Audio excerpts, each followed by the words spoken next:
And welcome back. We are still going past to the TV show. I'm sorry, guys. I'm out of it. I'm still sick. It's been a lot of. We could tell. So we're still looking back at 2022, and we found a list on the AV Club, which, by the way, my go-to site when I was a writer for TV Squad. I always felt like I was in competition with the AV Club because they did such good TV coverage. Not as good as they used to be, but none of us are really. They did a list of the was it 15 best TV moments of 2022. And I was wondering if you guys caught any on there that you agreed with, any that you disagreed with, any that you thought were left off that should have been on there. And what were your thoughts? Angelo, let's start with you. They nailed the best moment of TV in 2022. It was seventh on their list, but it was the greatest moment on one of the best shows that never got the full acclaim it deserved. And the show is Better Call Saul. Yes. And in the, I'm going to say second to last episode, they had a character, Howard, who is this real straight-laced attorney, who is a partner with Saul's brother. And he was kind of the villain for most of the series.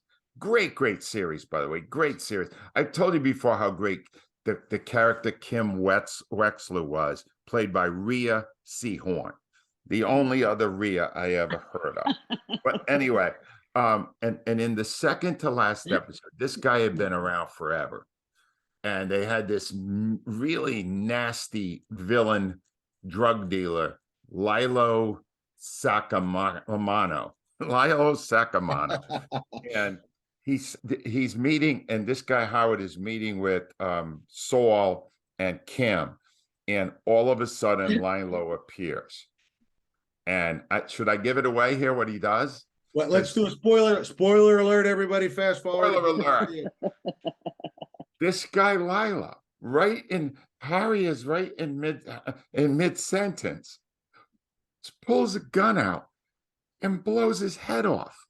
Yeah. Boom.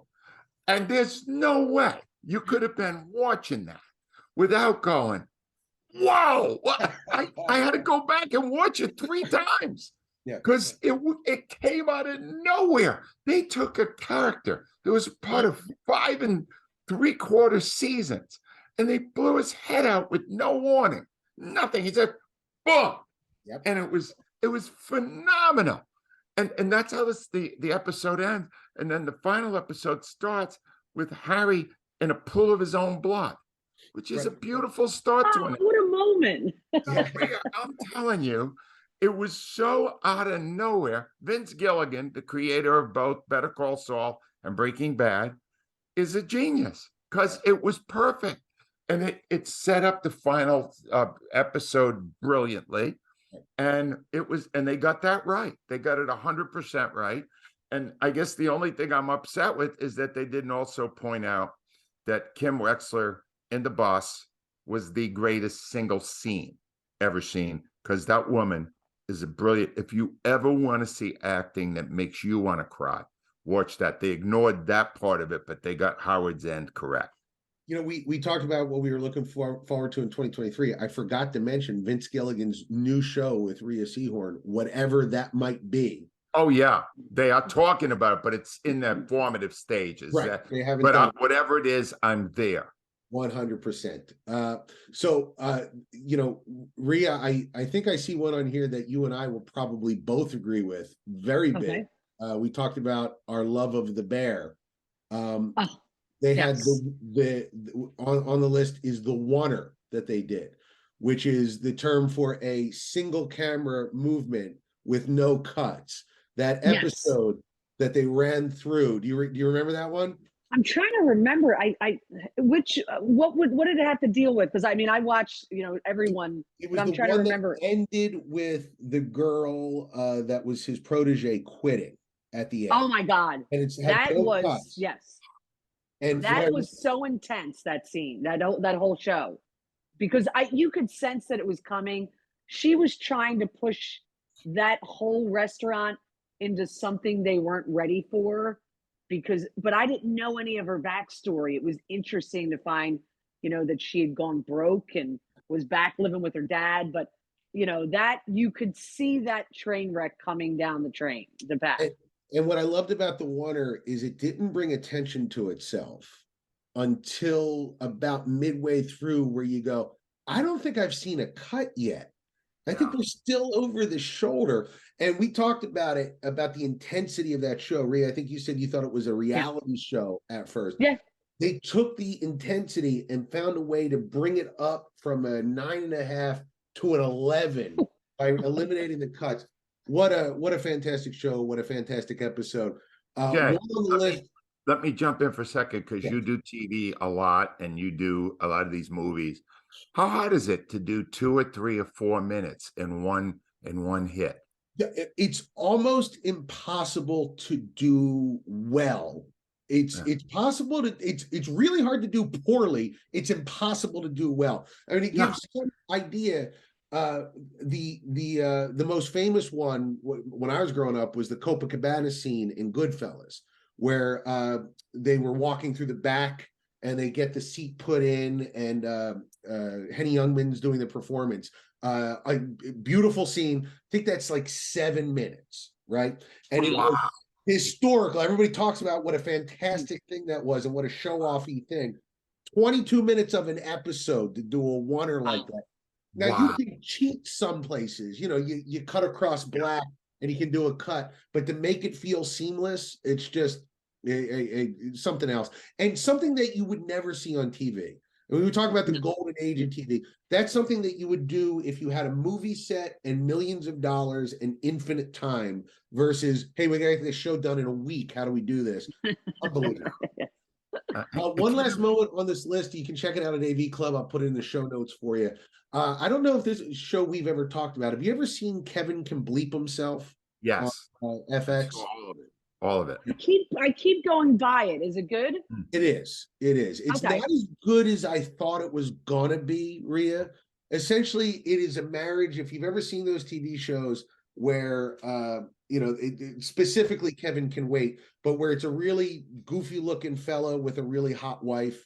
Would be one of these, and it's a sitcom, and the wife is a nag, and it's always like the guys are just trying to have fun, and it's that. But when she's by herself, it's a drama, right? Shows in one, and it's Annie Murphy, who is so good in Schitt's Creek. Yes, I guess. That's right. Okay, yeah. Jay, I think she only does shows with a profanity in the title. It was Schitt's Creek, SCHITT, and then it was Kevin Can Bleep Himself. Yeah, she's awesome. Is she great or what? She is. Comedy to drama so brilliantly, and beautiful to boot, which is my wife knows my taste. She was like, I think you should watch this show Schitt's Creek, Jay. You're gonna like it. And I was like, oh, I do like it. And when she came on, and I was like, oh, that's why you think I'm gonna like it. And she's like, yes. She's the reason I liked it. Yeah, she's phenomenal. But Rhea, every time they're not doing the sitcom, her life is a single camera drama. And it becomes this meditation on what it means to be in a marriage like that and not to be seen as anything except an accessory to somebody else's show. And that show doesn't respect her. And it's basically her deciding, I need to kill my husband and get out of this. But I think we can all relate to that at some point. the moment that they bring up to in the list, without spoiler alert for anybody listening, is you see it coming for the whole 2 seasons. Kevin gets brought from the sitcom world to the single camera world at the end of the show, and it's scary. It's a scary moment where you see what his behavior is like when viewed through the prism of a sitcom, or how men view it versus how a woman might, and how his refusal to let go becomes a threat rather than a comedic premise. And it's probably the best moment of a pretty good show. Not a great show, pretty good show, but a great moment that they end on. I think AV Club nailed it. And where can people see that now, Jay? That is FX, so that would be Hulu. But let me just make sure 'Cause 100%. it's a very unusual show, and it's totally finished. They did wrap it up, 2 seasons. Yes, And which we like. you could binge it now, and it's Yes. really it's so interesting. You're either gonna love the way they go from the comedy to the drama, or you're not. But once you get past the first couple episodes, you're gonna really like it. It's good. It's really well done. Yeah, I'm looking at it here. It's saying Roku channel. You can watch it on the Roku channel Oh, for there you free. go, Roku. There you So, go. yeah, you can go watch it now. You'll really enjoy it. And guys, thank you so much for talking about your list here. We're done with 2022. Only 2023 from this point forward. Yes. Woo-hoo! Thanks, Jay. Bye. Thank you, guys.